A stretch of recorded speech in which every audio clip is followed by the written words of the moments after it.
segue into my question. So I'm in my early 50s. You're a child. What's that? You're just a child. Yes, 52. Child. Been strength training for about 3 years. My numbers continue to go up, Good. so that's really good. Assuming no injuries, assuming continued training, appropriate programming, is there a time frame when I should expect those numbers to plateau or decline? Well, no, there's not a, well, there's a time frame that applies to everybody. How long can you stay a novice, intermediate, advanced lifter continuing to make progress? If you start when you're 20, probably 20 years. Then you're going to enter a phase where you're just hanging on to some pretty good lifts. And then, believe it or not, you're going to get hurt. You're going to start to accumulate injuries, and your training is going to fall off. And God help you, you'll be in my situation before it's over with. It's all beat up and just trying to stave off death, right? But that's just a natural history of what happens with somebody that's training hard. Now, you're not doing a bunch of stupid shit like I was doing, so it could be, I'm assuming you're not anyway, and you are probably not going to, go out and have motorcycle wrecks and get thrown off a bunch of horses and rolled around on top of and shit, and, that kind of thing. That all contributes too, right? But you're 52. You'll be setting PRs till you're in your 60s. You'll probably be deadlifting over 400 in your 70s. Yeah, you're doing the right thing. So just don't plan to fail. But by the same token, understand that starting this at 49 is a completely different thing than starting when you're 19. All right. What kind of layoff would you recommend for a woman who's just given birth? A couple of weeks. Was she training before? Yeah. Or not? She's currently training now. A couple of weeks. She'll get back in the gym a couple of weeks. Well, it does. In fact, I was about to say, but it depends on how they delivered her. If they chop the baby out, it's going to be a little bit longer than that. If she delivers normally, has natural delivery, she'll be back in the gym 2 weeks. There's another procedure, I don't know what it's called, where they cut the tissue between the vagina. That's called an episiotomy. That might be more than 2 weeks. Right. Well, I'll tell you that that procedure is going out of fashion because the tear heals faster than an incision. Right? Right. Now they just numb it up, let it tear. More surface area, it knits back together faster. I know that's making y'all cringe over there and shit, but it's. I don't have to deal with it at all. You're right.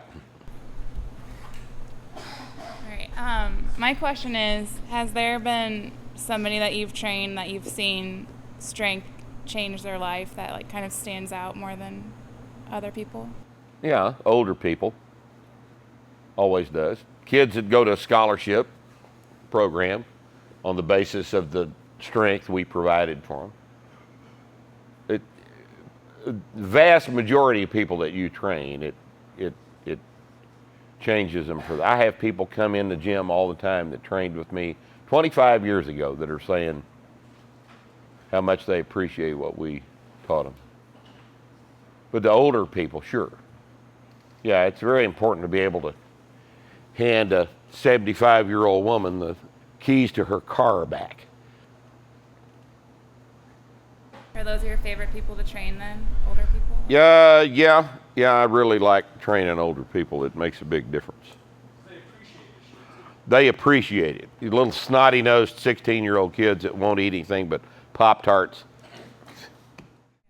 So how do you build that client base then? The older people, that just through word of mouth, or Yo, yeah. yeah. They're way better clients. They have money. They don't leave. They stay with you forever. Yeah. I don't know why people would ever want anybody in their 20s anyway. Yeah, we may just start doing that too. Minimum age 30 at the gym. I'm 29. Get the fuck out of here. Come back next year.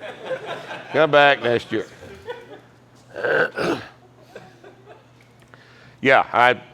Older people are better clients. And the way any type of business like this grows is not advertising. It's word of mouth. It's word of mouth.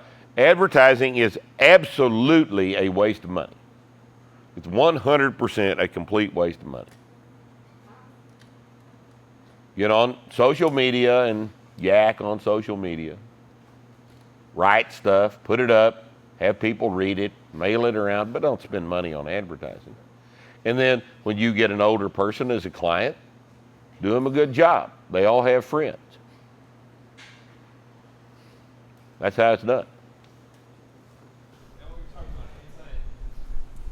about anti-inflammatories. I take minocycline for acne. It has somewhat of an anti-inflammatory property. Would that influence training? It's not a strong anti-inflammatory. Okay, I knew that it wasn't. I Now, just wanted to throw it out there. minocycline, that is what class of? Tetracyclines. It's just the old medicine stuff, right? Yeah. Right. Old school stuff. Is that a version to Doxy? Similar. They both inhibit different structure. But that's not a strong anti-inflammatory. I wouldn't worry about that. No. Are you taking Accutane also? No. Good. Good. Yeah, you don't want to do that. It's horrible shit. That shit's horrible. God, I can't imagine who invented that stuff. That's. Basically, if you're a woman willing to start at the upper side of contact, you won't start at Yeah. Oh yeah. Yeah, or that if you do get pregnant, you'll abort I had the conversation. because you will have a monster on Accutane. It'll claw its way out. Yeah. How do you train now? Yeah, I know you said you're staving I off just- death. I'm out of town, back and forth all the time. I'm just staving off death. I squat about once every 2 weeks, pull heavy about once every 2 weeks. I got tired of doing chins, so I've been doing barbell rows. I press and bench, and that's about all. Push the prowler every once in a while when I think about it. And I have time. That's about it. I train, but I don't. I'm just farting around. How has the program changed over time since you started? I know we do a Press 2.0 now, but has Yeah. anything else changed? Oh, God. We've a long time ago, front squats were in practical programming. That's been removed. Back extensions and sit-ups. We don't do that anymore. That's basically all. It's pretty much still intact. How do you come up with the low bar back squat? Well, it's the way I teach it now has developed over the past 10 years of teaching it. But I used to use it in the gym because we lifted that way in power meets. We wanted it low on the back without knowing why. We had to come up with the explanation for why this made sense. But we've been explaining it over the past 10 years, and the explanation has developed. And the teaching method for it has changed, and we've got it pretty thoroughly where we want it right now. But it's just teaching it over time. You learn by teaching. You got at the gym, you got all these old pictures of power meets. Everybody's looking down. Yeah. Did you guys figure that? I mean, was there? Never thought about it. I am the first one, as far as I know, that has actively advocated looking at the floor when you squat. But all those guys are just looking down because They just made sense to their body. You know, this looking up shit, I do not understand why that is now the dogma. I mean, you can't go to a powerlifting meet and take one of our lifters to a powerlifting meet without some asshole inserting himself into your warm-up procedure, telling your lifter to look up. They won't leave you alone. They will not shut up. You seen it? Yeah? You have guys telling you to jerk deadlifts off the floor. They're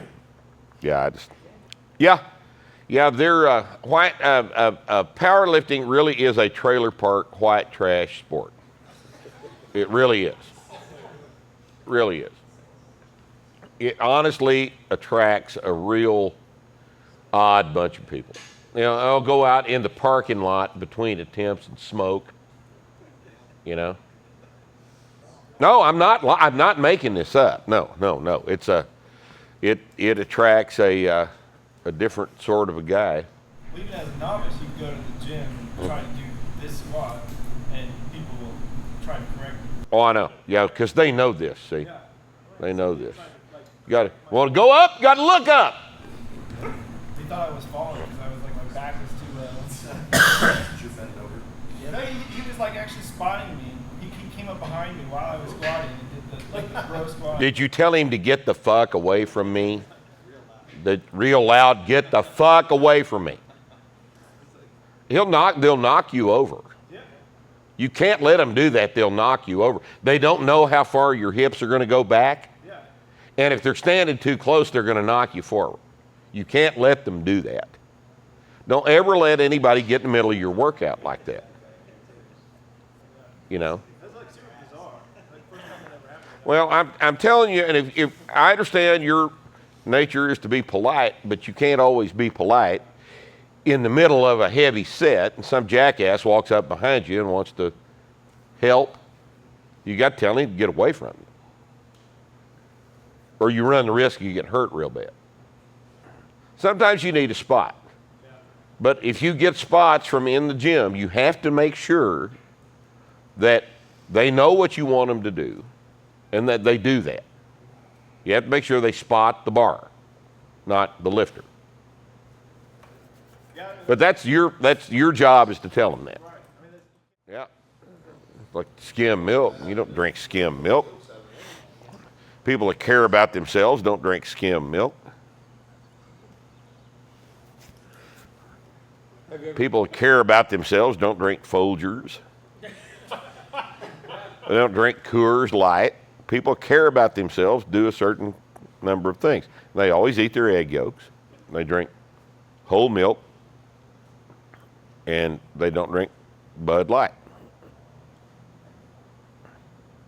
I like the club soda and Everclear thing. Good idea. It is a good idea. If you're a Bud Light drinker, you can save a hell of a lot of money by just getting a case of club soda and a fifth of Everclear. And so you open the club soda and drink the top off the club soda and pour an ounce of Everclear in the club soda and you got Bud Light. Marty, you're laughing. I'm being dead serious. I'm absolutely serious. There is absolutely no difference. It's a little bit brown. What? A little brown. A little color. What? Coors. Coors Light? It's not quite clear. Well, it's clear enough.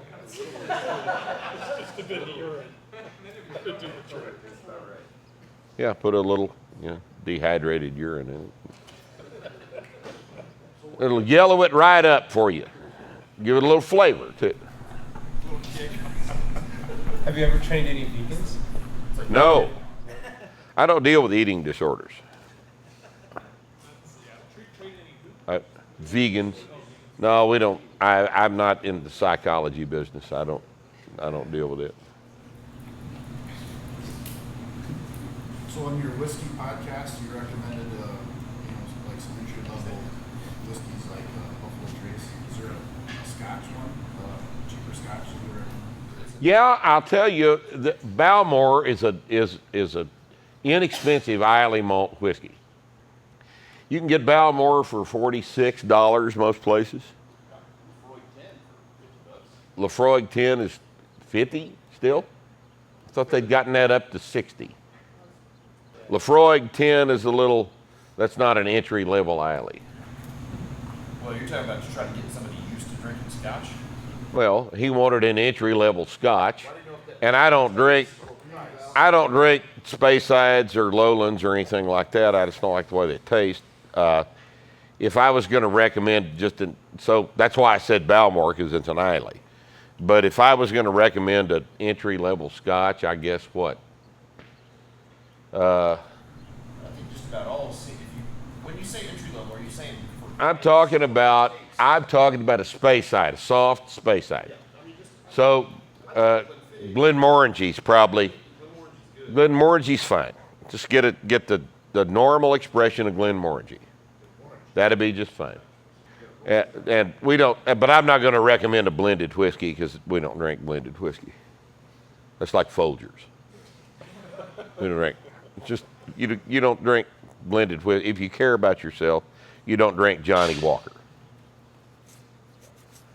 Dewar's, Black and Tan, Pinch, all that blended whiskey is just. It's not. Don't drink that. Glenmorangy's a good place to start. Then do the Balmore second. What kind of coffee you like? Just, roasted coffee. Not Folgers. Oh, Folgers is not coffee. Highly trained. Steph has been roasting coffee for about 10 years. So she buys estate coffee, green estate coffee from sweetmarias.com. Sweetmarias.com. You roast them outside. It doesn't smell bad. That's an acquired smell. You just don't like the process by which coffee is produced. I think you should mature. Consider maturation. Okay? But we have coffee from all over everywhere. So I like the Ethiopian coffees, but I'm not that particular. It's just